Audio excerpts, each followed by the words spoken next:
Los datos generales de nuestra paciente con sus correspondientes siglas de APD, una paciente de 20 años, con su número de expediente y su correspondiente dirección. Paciente evaluada de emergencia obstétrica el pasado 24 de mayo de 2022 alrededor de las 7:33 de la mañana. Paciente de 20 años, gravida 1, con una edad gestacional de 38 semanas, con 6 días fechado por una ultra temprana de las 11 semanas. Paciente que había sido referida de la unidad médica de Zacatecoluca a nuestro centro hospitalario por una ultra en la cual se reportaba un peso fetal de 3.944 gramos más 1 kilo de 18.8 centímetros con diagnóstico de macrosomía fetal más polidramas. Se evaluó en emergencia obstétrica y se da plan de ingreso a medicina materno-fetal con plan de iniciar maduración cervical. Entre los antecedentes personales de la paciente no hay datos contributorios. Paciente con un IMC inicial de 18.5. Entre sus antecedentes ginecobstétricos ciclos menstruales regulares. Lo que más nos interesa, sus controles prenatales, lo llevó en la unidad médica de Zacatecoluca como una inscripción tardía a las 19 semanas. Por lo tanto, solamente contaba con el primer perfil de exámenes. Dentro de esos datos, lo que más nos interesa es el dato de la glucosa con 69 miligramos sobre decilitro. En el servicio de medicina materno-fetal se repite una ultrasonografía, la cual reportaba un producto único con una edad gestacional para 40 semanas con 3 días, con un peso fetal estimado de 4.129 gramos y un ILA de 20, una ventana vertical máxima de 7.4 centímetros y un perfil biofísico 8.8. El peso fetal y la circunferencia abdominal se encontraban por arriba del percentil 90 para su edad gestacional. Entre las evaluaciones que se le hicieron a la paciente en este ingreso se realizó un test de O'Sullivan, el cual se reportaba con 125. Por lo tanto, se le da plan de alta e ingreso a las 40 semanas para iniciar maduración cervical.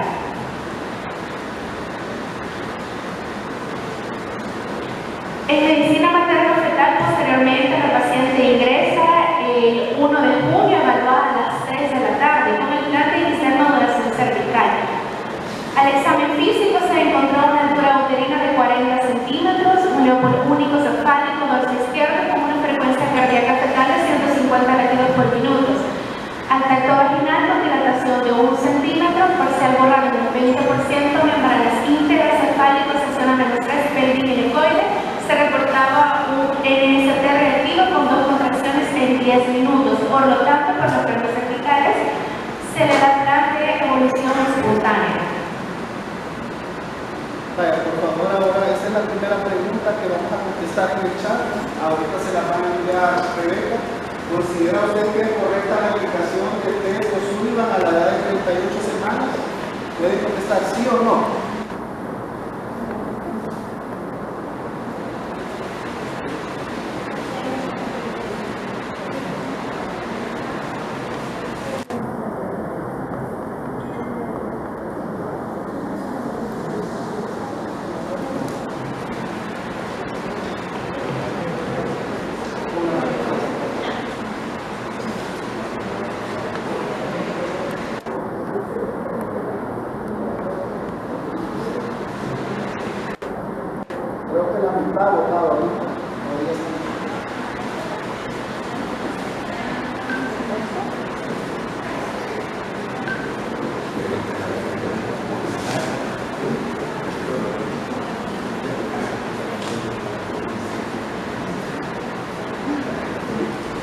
Hay un pequeño error de redacción, dice que es súplica, pero este es lo súplica.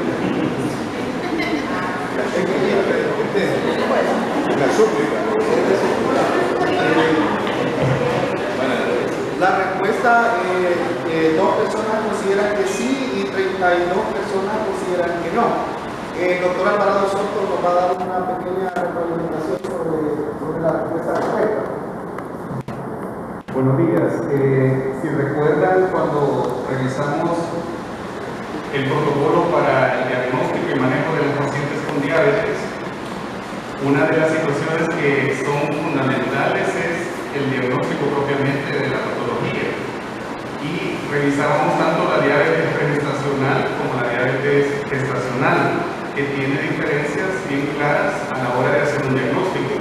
Recordemos que existen exámenes de tamizaje que se le hacen a la población en su totalidad, porque nosotros como población latina pues somos diabetogénicos y tenemos bastantes factores de riesgo para esta patología. Hay una incidencia relativamente alta en esta población, pero el examen de tamizaje es aquel que se hace a la población en general. Ahora, el escenario de esta paciente parece ser un poco diferente. En primer lugar, si recordamos, el examen de tamizaje se recomienda que se haga entre las 24 y 28 semanas. Idealmente, aquellas pacientes embarazadas que las captamos desde el inicio y que tienen factores fuertes de riesgo para una diabetes, lo podemos hacer desde antes, en el segundo trimestre. Sin embargo, la forma como nosotros interpretamos las pruebas y el tipo de prueba que se realiza también es diferente. Cada uno de ellos tiene un escenario y una aplicación distinta. En este caso, el O'Sullivan está definido para una población general entre 24 y 28 semanas. Esta paciente, en primer lugar, ya no estábamos en esa edad gestacional, estábamos en una edad avanzada, prácticamente ya al término, y encima de ello teníamos un factor de riesgo que nos estaba obligando a definir si había o no una diabetes presente, porque lo que sabíamos en ese momento, según los estudios, era que había un bebé grande. Eso lo teníamos claro. Ahora nosotros teníamos que definir si ese bebé grande era porque genéticamente era grande o porque estaba grande como consecuencia de una diabetes descompensada. Era una respuesta que había que dar a corto plazo para poder tomar una decisión. Por lo tanto, realizar un O'Sullivan no parece ser la mejor idea, porque no es una prueba de tamizaje a una paciente con un riesgo promedio. Lo que necesitamos en este momento es una prueba diagnóstica, porque ya tenemos claro el riesgo alto que hay, y amén de eso, estamos contra el reloj. Por lo tanto, la prueba que idealmente tendría que haberse hecho era una prueba diagnóstica, y en este caso podría haberse aplicado la de un paso, no la de 2 pasos, que es el O'Sullivan, y si sale positivo, luego recurrimos a la curva de 3 horas.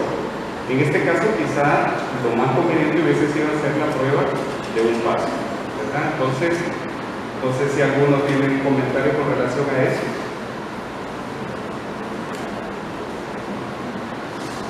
Continuamos entonces. Siempre en el servicio de medicina materno-fetal, el día 2 de junio, evaluada a las 7 de la mañana.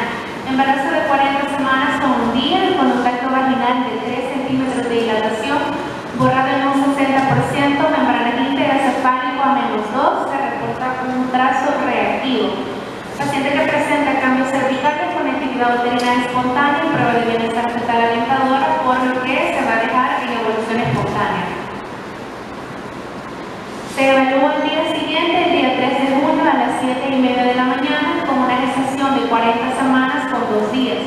No se palpa dinámica en 10 minutos, genitales secos, efecto vaginal en la dilatación de 4 centímetros, parcial borrado del 70%, membranas íntegras, cefálica sesión a -2. Se reporta un trazo reactivo con una contracción de más o menos 30 segundos en 10 minutos. Pruebas de bienestar fetal alentadora, por lo que se traslada a labor de parto para conducción de trabajo de parto.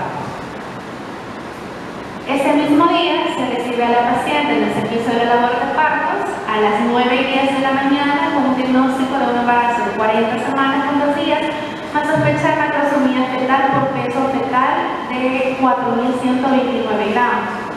Se toma una altura uterina de 40 centímetros, Leopold único cefálico longitudinal dorso derecho.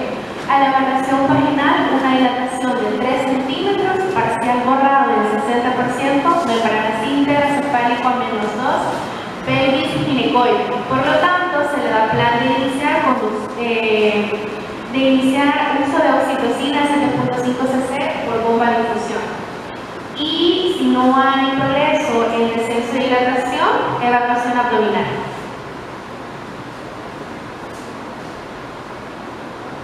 La siguiente pregunta. Con la información antes mencionada, ¿cuál sería el diagnóstico más adecuado para este caso?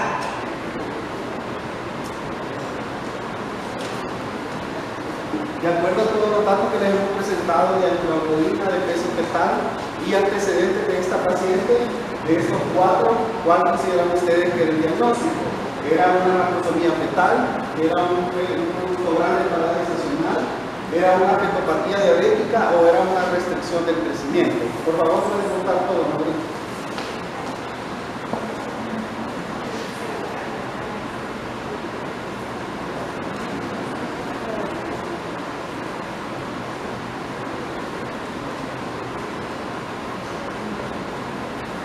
Está bien pareja la votación.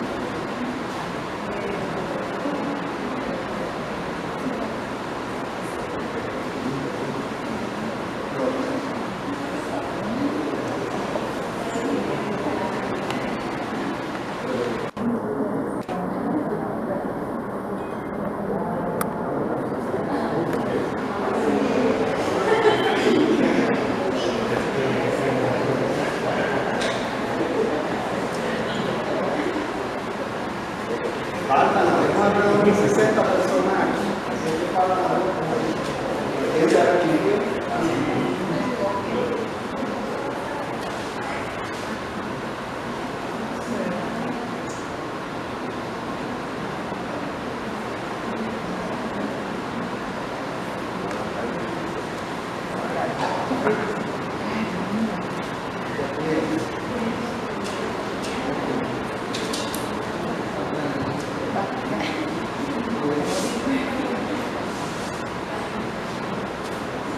¿Ya terminaron todos?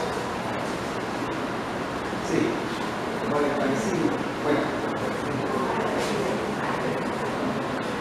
Como sabemos, las alteraciones del crecimiento fetal es un espectro que puede ir desde los bebés que son pequeños para la edad gestacional, restricciones, hasta los bebés que pueden ser macrosómicos, grandes para la edad gestacional o fetopatía diabética. Pero tenemos que saber cuál es la diferencia en cada uno de ellos. La macrosomía se va a definir como un peso mayor de 4.000 gramos a cualquier edad gestacional, ¿verdad? Si el bebé, aunque tenga 36, 37 o 40 semanas, pero si ya pasó el umbral de los 4.000 gramos, entonces lo vamos a catalogar como una macrosomía. ¿Quién va a ser un efecto grande para la edad gestacional? Cuando las medidas estén arriba del percentil 97, pero para la edad gestacional, independientemente del peso que sea. Porque puedo tener un bebé de 34 semanas que pesa 3.500. Entonces ese cumple la definición de grande para la edad gestacional, pero no de macrosomía, porque no pasa el umbral de los 4.000 gramos.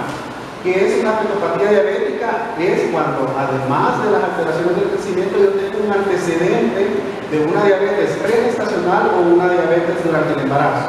Aparte del peso en general arriba del percentil 90, debo de tener otras alteraciones como es el engrosamiento del septo interventricular, aumento del panículo adiposo, y hay otro montón de alteraciones específicas para una fetopatía diabética. Y por supuesto una restricción del crecimiento no es, porque es un bebé que es grande. Entonces, de acuerdo a todo lo que les he dicho, ¿cuál creen que es la respuesta correcta? Es una macrosomía. Es una macrosomía por definición porque hay un peso mayor de 4.000 sin ningún antecedente de diabetes. ¿De acuerdo?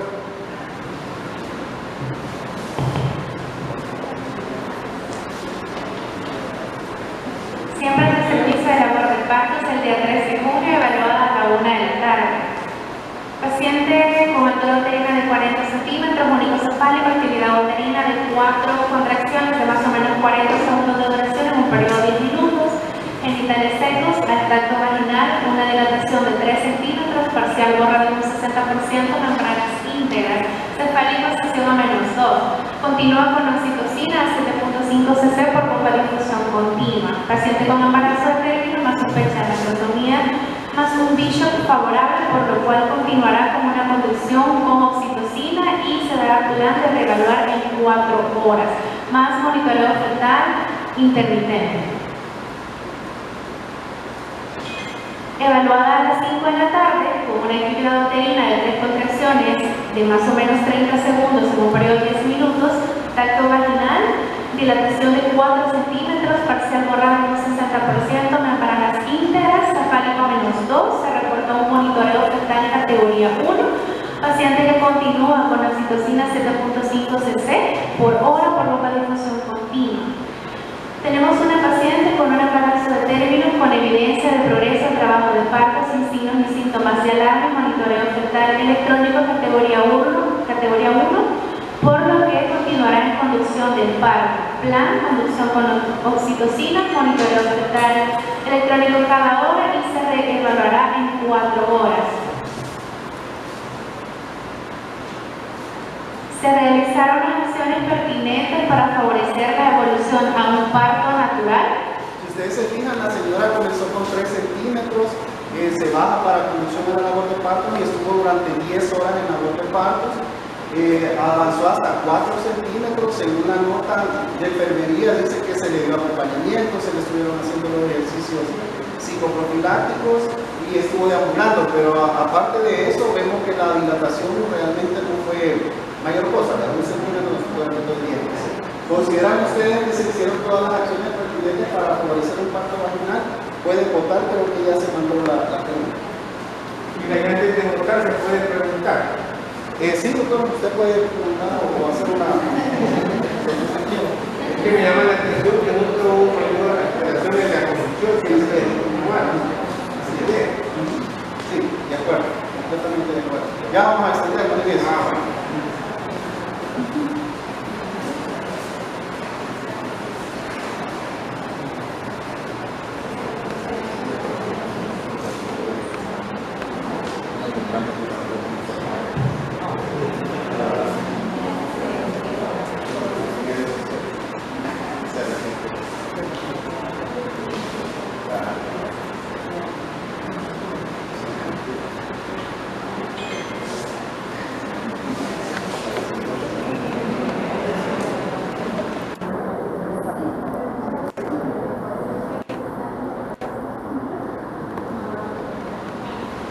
Ya terminaron, falta alguien. Sí.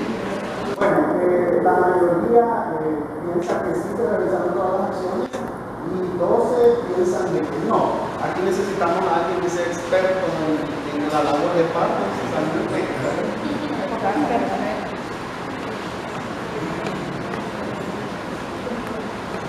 Bueno, gracias por lo de usted.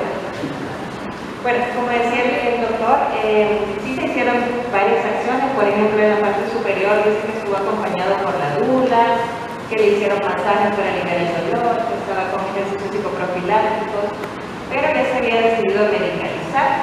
Y entonces la oxitocina estuvo ahí siempre en 7.5 a pesar de que las contracciones nunca fueron más de 3. Y si recuerdan, nosotros podemos seguirle subiendo sin que tengamos 5 contracciones. Entonces, eso, aunado de que no había dilatación, y también no se usó la anestesia epidural que se podía utilizar, pues considero que no tuvo todas las acciones que debíamos haber hecho.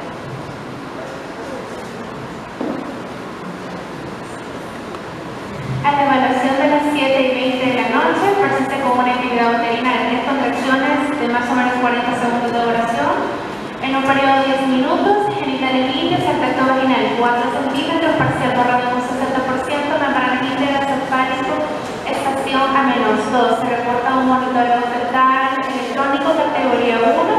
Continúa con la oxitocina 7.5 cc por bomba de infusión. Paciente sin cambios ni progresos cervicales, por lo tanto se da plan de nacimiento por vía abdominal. ¿Están de acuerdo ustedes en que con todas las condiciones que presentamos haya sido indicada una cesárea por inducción fallida? Pueden contestar a mí.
Ya está regresando ahí. Bueno, para mirar esto necesitamos a alguien que le interesen los indicadores necesarios. ¿Verdad? Por primera vez, el doctor Salido nos va a aclarar si fue correcta o no la indicación.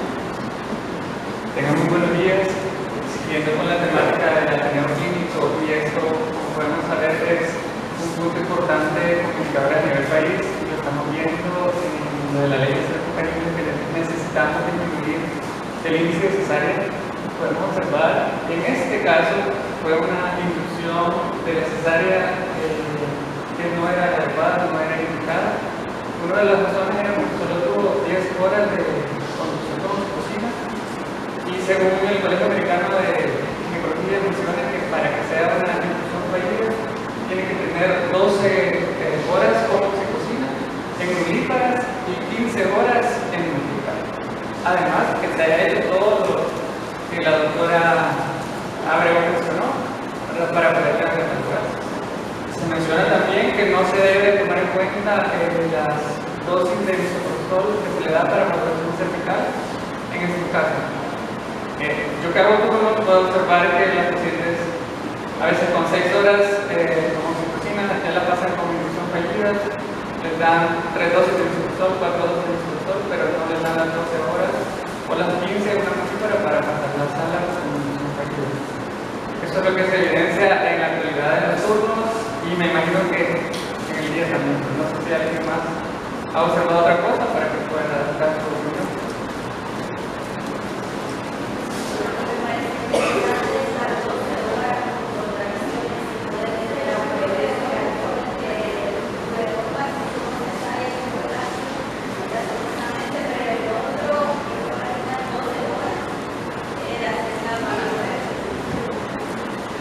Casi no le escuché.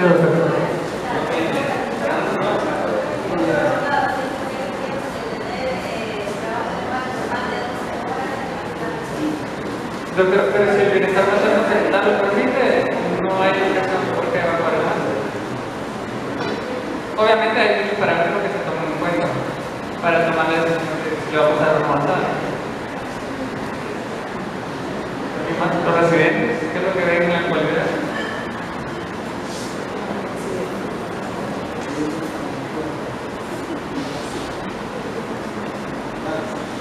Sigamos.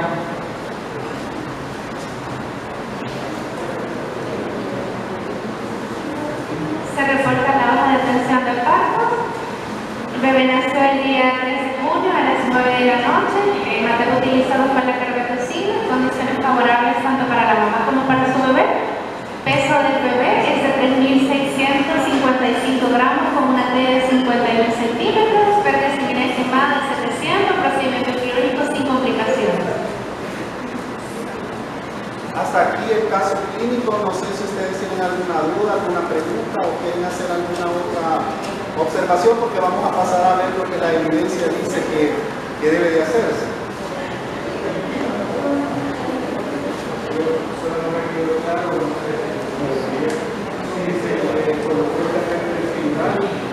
No.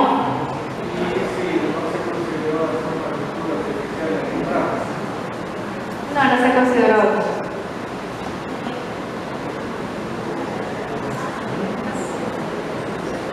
Bueno, todo lo que dice el doctor Escobar está contemplado en lo que la evidencia dice, ¿verdad?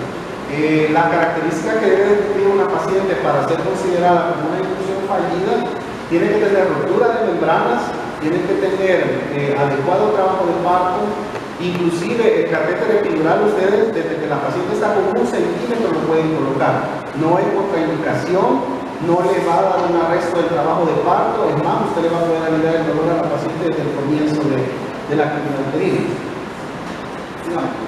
Entonces, esta primera diapositiva, si ustedes se fijaron, a la paciente la habían referido con un hila de 18 centímetros como un polidramios. Entonces, la definición dice que cuando vamos a considerar polidramios es cuando hay una ventana vertical máxima mayor de 8 centímetros o un volumen total de líquido amniótico mayor de 24 centímetros. Digamos que la paciente no cumplía ninguna de las dos definiciones. Macrosomía fetal, ya lo dijimos, es cuando absolutos sea arriba de 4.000 gramos y en diabéticas cuando sea arriba de 4.500 gramos. ¿Cuáles van a ser los factores de riesgo para una macrosomía? La obesidad materna, la multiparidad, la edad materna avanzada. Inclusive hay unos estudios que dicen que las adolescentes también tienen riesgo de macrosomía fetal. El embarazo postérmino, obviamente, porque el bebé va a tener chance de seguir creciendo. El sexo masculino del bebé, el recién nacido macrosómico anterior, aumento excesivo de peso, más de 16 kilos en el presente embarazo es un factor de riesgo. La etnia hispana o afroamericana, el peso de la mamá, que ella haya pesado más de 4.000 gramos al nacer, el rasgo familiar, la variante genética. Hay un montón de síndromes genéticos que pueden producir macrosomía fetal intolerante. Los rasgos maternos, riesgo materno, perdón, ¿qué puede causarnos o cuál puede ser la consecuencia de una macrosomía fetal? Arresto del trabajo de parto o parto obstruido, parto vaginal instrumental, aumento de los índices de cesárea, laceraciones del tracto genital, hemorragia del parto y ruptura uterina. Como sabemos, en las adolescentes todos estos riesgos están completamente aumentados. Los riesgos fetales, distocia de hombros, pueden tener fractura de clavícula, lesión del plexo braquial, muerte fetal intrauterina cuando el peso es mayor de 5.000 gramos, los riesgos neonatales, hipoglicemia, problemas respiratorios, policitemia, ingreso a unidades de cuidados intensivos, riesgo de obesidad y de diabetes en la vida adulta, intolerancia a la glucosa, síndrome metabólico y enfermedad cardiovascular. Como vemos, no es cuestión de que nuestra población tiene la idea que entre más gordo el niño es más bonito, sino que entre más gordo el niño, más riesgo tiene de padecer en la edad adulta de diabetes, de obesidad y de síndrome metabólico. Hay un papel para la inducción de trabajo de parto en el manejo de pacientes atenidos con sospecha de macrosomía. Algunos informes muestran que la inducción del trabajo de parto aumenta el riesgo de parto por cesárea sin reducir la distocia de hombro o la mortalidad del nacimiento. Otros estudios sugieren una ligera disminución o ningún efecto sobre el riesgo de parto por cesárea y ninguna diferencia en la tasa de distocia de hombro o con la inducción del trabajo de parto. Sí. En ese momento y hasta que se informen estudios adicionales, la sospecha de macrosomía o efecto grande para edad gestacional no es una indicación para la inducción del trabajo de parto antes de las 39 semanas. O sea que si tienen 37, 38, 36, no lo debo inducir. Ojo, estamos hablando de macrosomía y efecto grande para la edad gestacional que son aislados, no que están asociados con diabetes.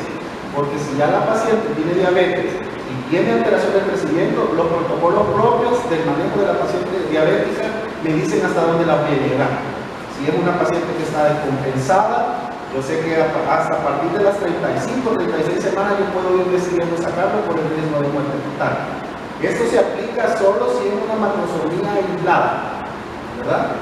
Otra cosa importante, ¿cómo yo voy a hacer diagnóstico de macrosomía? Dice la literatura que si es menos de 37 semanas, debo de tener 2 ultras con peso mayor de 4.000 gramos separadas de 3 a 4 semanas. Pero si es más de 37 semanas, con una sola ultra que yo tenga, con esa me basta para hacer el diagnóstico de macrosomía fetal. Obviamente yo debo de correlacionar la altura uterina, debo de correlacionar la estatura de la señora, debo correlacionar las características de la pelvis, ¿verdad? Recordemos que nuestras pacientes, por cuestiones genéticas y de herencia, no son como las gringas que miden 1,80 a 1,90. Nosotros tenemos pacientes hasta de 1,50 a 1,45, ¿verdad? Y si tenemos una pelvis que es como de niña y tenemos un producto de 4.500 gramos, yo creo que ahí es cuestión de juicio clínico con pacientes no diabéticas y más de 4.500 gramos en pacientes diabéticos. Ahí está justificado hacer una cesárea electiva a las 39 semanas. En pacientes con peso de más de 4.000 gramos y prolongación del segundo periodo, se sugiere cesárea en lugar de parto instrumental por el riesgo de complicaciones, las que ya dijimos, parálisis del plexo braquial, ruptura de clavícula, incluso muerte fetal.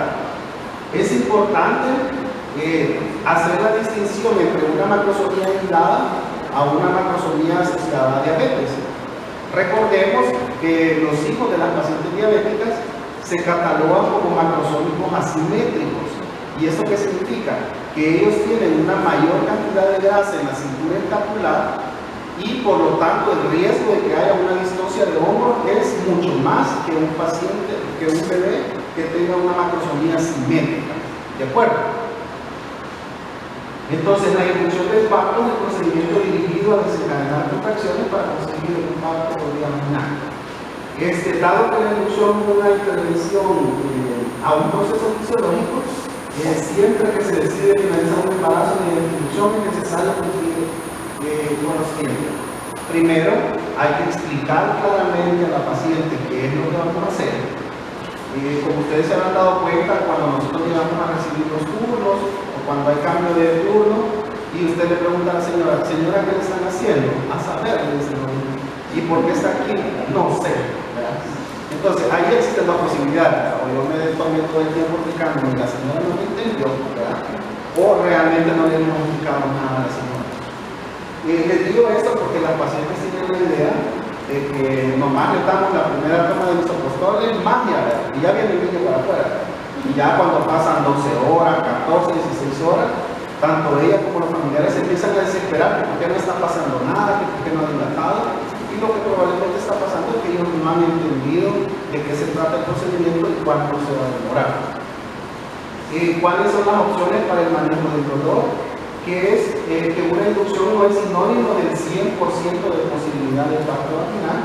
Esto depende de muchos factores, del grado de paridad de la señora, del estado de las membranas, si las membranas están rotas, de la edad gestacional. Recordemos que a menor edad gestacional las posibilidades de un parto vaginal van a disminuir. Puede ser un proceso que se dilate en el tiempo y en muchos casos el parto se producirá al día siguiente del inicio de la inducción.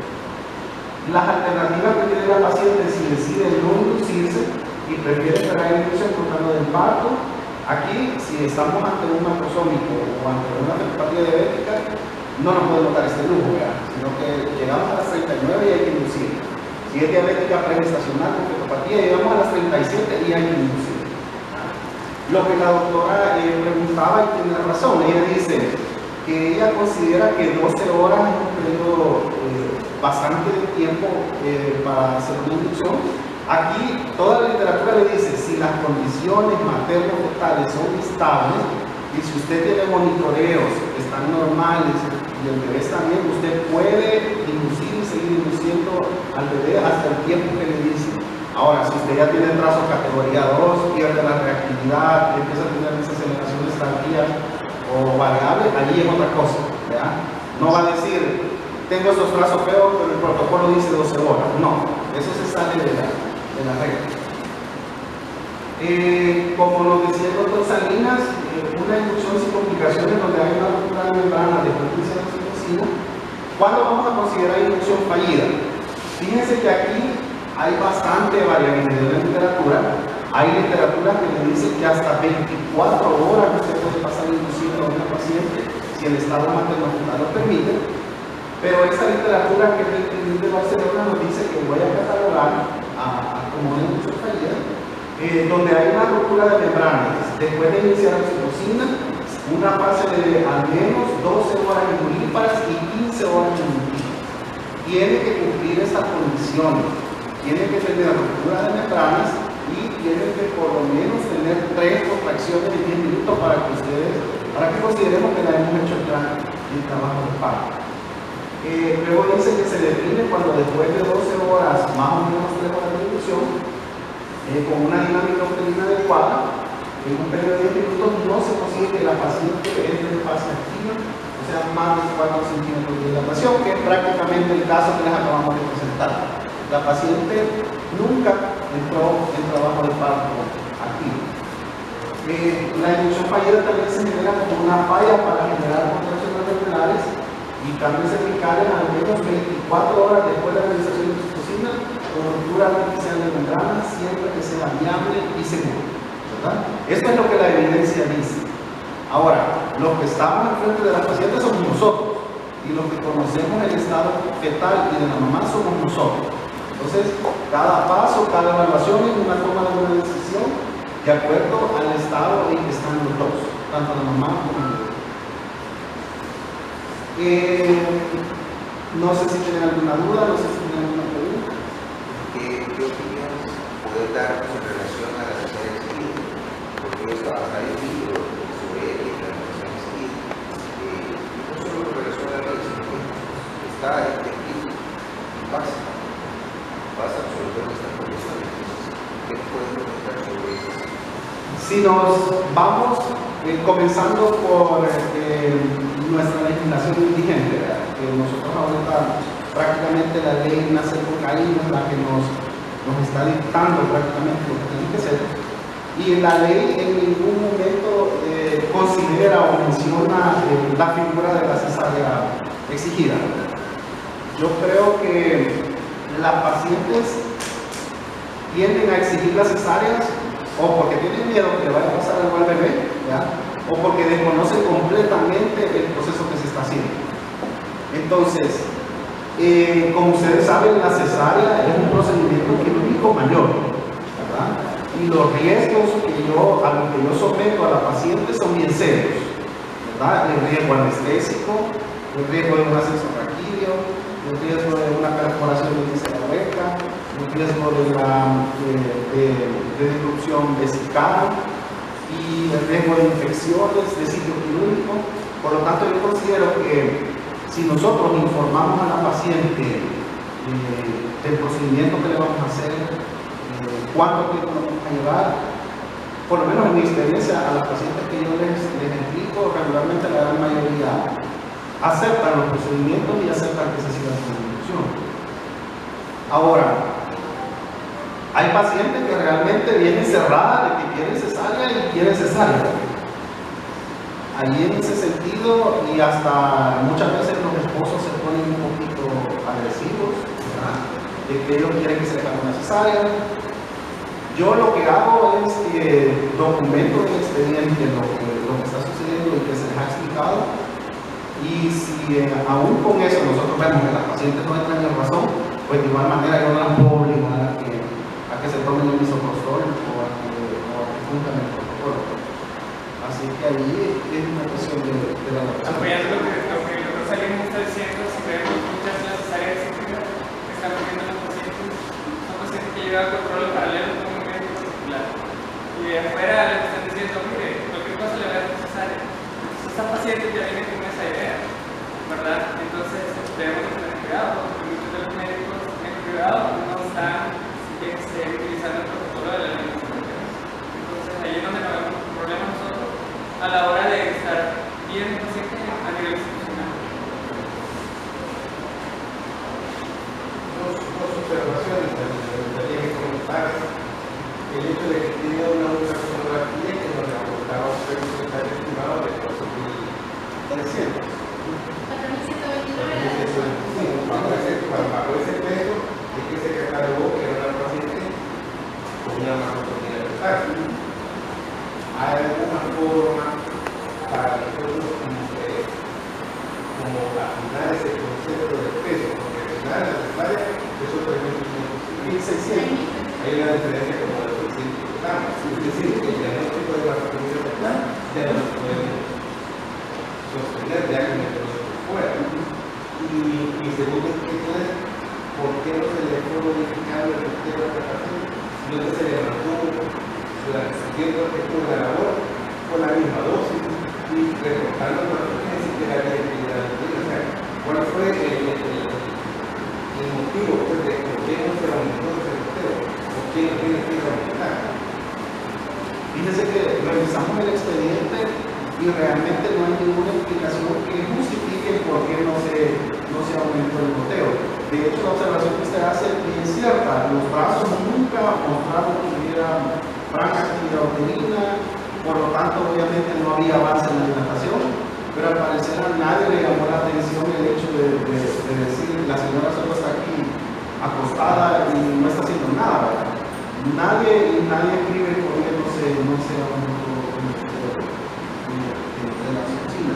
Con respecto a la otra pregunta que usted hace, la señora tenía 2 ultrasonografías que le daban una temperatura de 4.000 gramos. Y la evidencia le dice que entre más cerca del parto esté, la ultra se va volviendo más sensible con respecto a lo que va a pesar el bebé. Entonces nosotros esperaríamos que entre más cerca del parto le damos una ultra, el peso sea más concordante con lo que va a pesar. Lastimosamente en este caso no fue así, ¿verdad? No fue así y el peso salió una disparidad más o menos reciente. Y los observadores que la tomaron son personas que son médicos que han consulta, en el documento sale el cálculo del piso.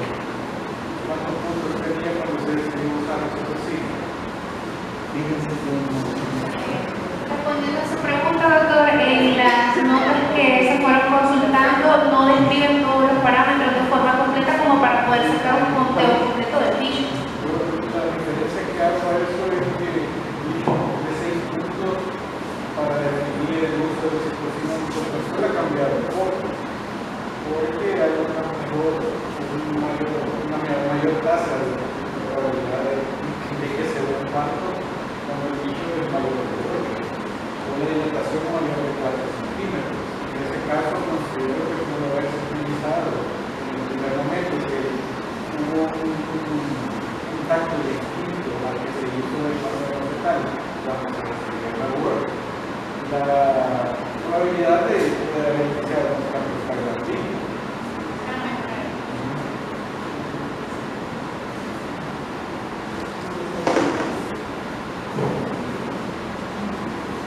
Algo que quisiera retomar y que me parece importante es de lo que señalaba Carlos también en cuanto a la ruptura de membranas, que tampoco se hizo. Pero si nos ponemos a ver que ni siquiera se le aumentó el goteo de oxitocina, o sea, realmente la paciente estuvo mal manejada dentro del proceso que se estaba realizando. Pero traigo a cuenta lo de la ruptura de membranas porque puede de repente surgir la confusión de que dentro del contexto de la ley, la ruptura de membranas puede ser algo innecesario. Pero aquí es donde está la parte que también el doctor Salinas mencionaba, o sea, el criterio clínico y la individualización de cada paciente debe siempre prevalecer. No se pueden estar dando líneas de acción para que se cumplan al 100% de las pacientes. Cada paciente tendrá que verse de forma individual. Desde el momento en que estamos induciendo un parto, estamos ya instrumentalizando o medicalizando una acción, se cambia de escenario y entonces en ese caso la ruptura de membranas sí puede ser parte válida de lo que se tiene que hacer. Lo traigo y lo hago, lo menciono porque definitivamente puede generar confusión. La verdad es que a veces es bien difícil fijar ideas porque muchos de nosotros queremos tener como protocolos establecidos con líneas de acción bien claras por el mismo temor que tenemos a que posteriormente puedan haber consecuencias. Pero de cualquier manera el criterio clínico también dentro de la ley es parte de lo que tiene validez y eso es una situación que siempre debemos tomar en consideración, la variabilidad que puede haber con cada una de estas situaciones que se nos presentan y las decisiones que también podamos tomar, porque esta situación es bien polémica de la cesárea asistida. Es una situación que también en el ámbito privado tiene otra connotación y a veces somos los mismos médicos los que estamos en el ámbito privado o estamos aquí y podemos actuar de diversas maneras. Entonces, como dijo el doctor Salinas, es una situación más que se pone a veces en nuestra contra. Por alguna razón, puedo o no entenderlo, la gente cree que los médicos que hacen o tienen su práctica privada pueden tener un nivel superior al que estamos trabajando institucionalmente. Y lo irónico, vuelvo a repetir, es que a veces somos los mismos, solo nos cambiamos de lugar. Y es el mismo doctor Turcio que ve aquí, pero también está en su clínica. O sea, sin embargo, a las personas en general, por diversas situaciones, les parece que allá toman mejores decisiones que acá. Y eso, siempre lo he pensado, es algo que quizás con el tiempo hemos ido perdiendo. Y es esa capacidad de convicción que nosotros los médicos tenemos con nuestras pacientes. La mayoría de las veces esto tiene que comenzar o comienza en las unidades médicas, en las clínicas comunales y en nuestra consulta externa. A lo largo del control prenatal, también como lo mencionaron, se debe ir exponiendo a las pacientes hacia lo que van, las posibilidades, tratar de irlas empoderando en que la manera más conveniente de finalizar un embarazo es a través de un parto vaginal y no una cesárea. Porque la gente también tiene esa idea que lo mencionaron, que la cesárea resuelve de inmediato las situaciones, más sin embargo no consideran los riesgos potenciales que tiene. Entonces hay mucho trabajo que hacer que no es así como la parte científica propiamente dicha, sino que es una situación de comportamiento, es una situación de convicción, que cada uno de nosotros esté convencido de qué es lo que vamos a hacer con nuestros pacientes. Los médicos, eso siempre lo he pensado y creo que la mayoría compartirán este pensamiento, somos también educadores. Si nosotros no educamos a nuestras pacientes y solo nosotros nos quedamos con los conceptos y la paciente, ¿y qué le dijo el doctor? No, él sabe, él me lleva mi cuadro, él conoce, y la gente no logra empoderarse de su propia situación, no vamos a lograr ese cambio también, porque esa parte es fundamental. Y yo, dentro de las muchas ventajas que tiene la ley, una de las cosas que personalmente creo que es un pilar fundamental es el hecho de tener ahí al familiar, porque podemos en tiempo real irle explicando cómo va el proceso, y cuando hay un cambio o algo se está saliendo de control, de la misma manera se le va diciendo. Entonces, esa es una posibilidad que antes solo en lo privado podía tener uno, pero hoy lo tiene acá. Y sí, realmente parecía bien feo que la persona dejara a su esposa y hasta el día siguiente o mediante una llamada telefónica se le dijera que algo había salido mal. Era lógico pensar de que creyera de que algo habíamos hecho mal, que le estábamos exponiendo información. Pero volvemos entonces al mismo punto, esa parte de la educación y de tratar de que la paciente no solo conozca, sino que entienda el proceso, es lo que puede ayudarnos a cambiar estas cosas, porque mientras eso no ocurra, la gente va a seguir viniéndonos a exigir cosas. Y nosotros nos vamos a estar enfrentando a ese dilema de si hacemos caso o no, porque si no hacemos caso nos va a demandar o va a hacer cualquier otra cosa o va a hacer una publicación. O también estamos conscientes que si le hacemos caso y después la situación se complica, ¿cómo nosotros vamos a defendernos? Diciendo que porque ella lo quería y eso, después nos van a decir, pues sí, pero el médico es usted es el que tiene la capacidad de tomar la decisión. Entonces, esa parte que es difícil poder evitarla, podemos empezar a trabajarla desde el control, incluso desde el preconcepcional, que es otra deuda que nosotros también tenemos. Tener un control preconcepcional con nuestras usuarias para desde entonces empezar a hablar sobre todo esto.